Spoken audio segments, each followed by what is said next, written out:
Hana mến chào cô bác, anh chị và các bạn. Tuần này, Hana xin gửi tới cô bác, anh chị và các bạn một món ăn rất là ngon, được làm từ khô cá cơm.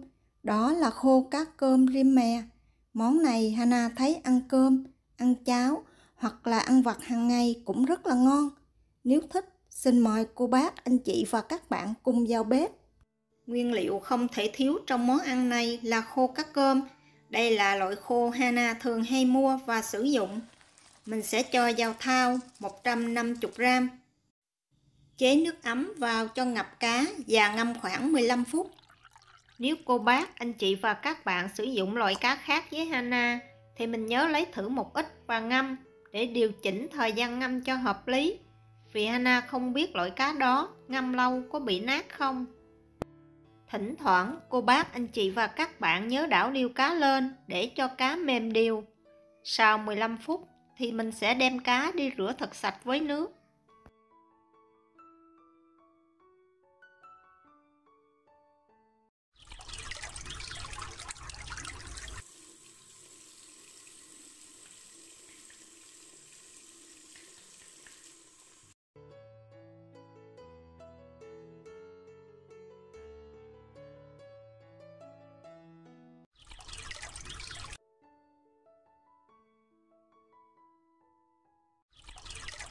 Và để cho thật ráo. Khô sau khi để cho thật ráo thì cho vào một cái tô lớn. Và thêm vào 1/2 muỗng cà phê bột tỏi, 1/4 muỗng cà phê bột ngọt làm cho điều vị, một ít tiêu trắng xay và 1 muỗng cà phê dầu mè cho thơm.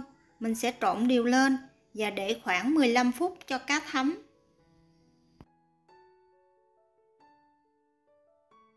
Trong khi chờ cá thấm thì mình sẽ đi làm sốt. Hana sử dụng 2,5 muỗng canh đường cát cho vào một cái chén. Thêm vào 1,5 muỗng canh nước mắm, 1,5 muỗng canh nước, 1/2 muỗng cà phê ớt bột, 1/2 muỗng cà phê tiêu trắng xay. Mình sẽ trộn đều lên. Nếu cô bác, anh chị và các bạn ăn bột ngọt thì mình sẽ cho thêm vào 1/4 muỗng cà phê bột ngọt. Không có, mình bỏ qua cũng được. Bắt một cái chảo lên bếp ở lửa vừa và nhỏ, đun nóng 1,5 muỗng canh dầu ăn. Sau đó thêm vào 2 muỗng canh tỏi băm. Mình sẽ phi thơm tỏi. Xào tỏi ở lửa vừa và nhỏ. Cô bác, anh chị và các bạn đừng làm lửa to, tỏi bị khét và đắng không ngon. Sau khi tỏi thơm và bắt đầu vàng thì mình sẽ cho thêm 1/2 muỗng cà phê ớt bột để tạo màu. Đảo thêm khoảng 30 giây nữa thì cho hết chén nước sốt lúc nãy vào. Nấu cho tới khi đường tan. Và phần sốt sọt lại thì mình tắt bếp và để cho thật là nguội.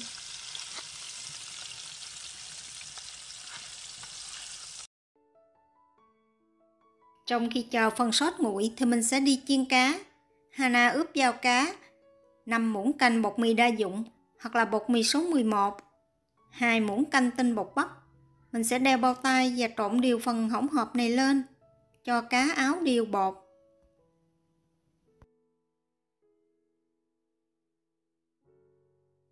Và dùng rây để loại bỏ bớt phần bột thừa.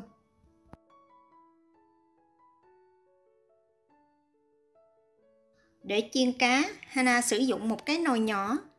Cho vào nồi 300ml dầu ăn. Đun nóng dầu ở lửa vừa. Khi mà mình thử dầu, thấy dầu sôi và thả thử một con cá vào. Khoảng 1-2 giây cá bắt đầu nổi lên là dầu đã đạt được độ nóng. Mình sẽ bắt đầu chiên. Cô bác, anh chị và các bạn mình chịu khó chiên làm nhiều lần. Vì dầu sau khi chiên cá xong không sử dụng lại nên mình làm ít thì rất là tiết kiệm.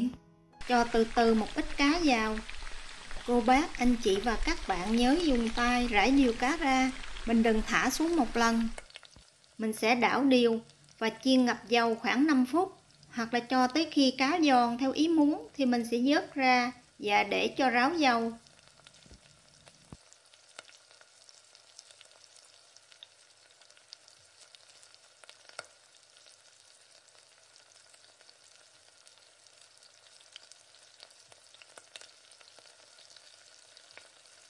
Mình sẽ tiếp tục làm như vậy cho tới khi hết cá.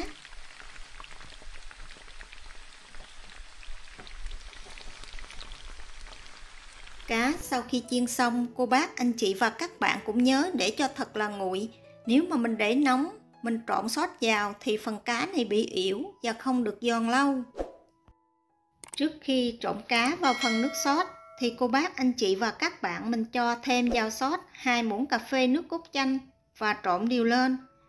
Mình sẽ vừa tán vừa trộn để cho phần sốt này thật là hòa quyện. Mình trộn phần sốt giống như Hana làm, thì khi trộn cá vào thì phần cá này không bị dính chùm lại.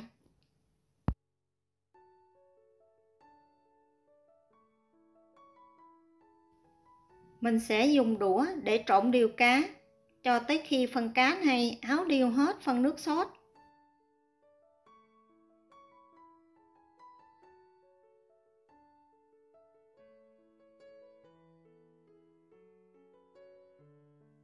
Để tăng thêm hương vị cho cá, Hana thêm vào 2 muỗng canh mè trắng rang vàng và trộn đều lên.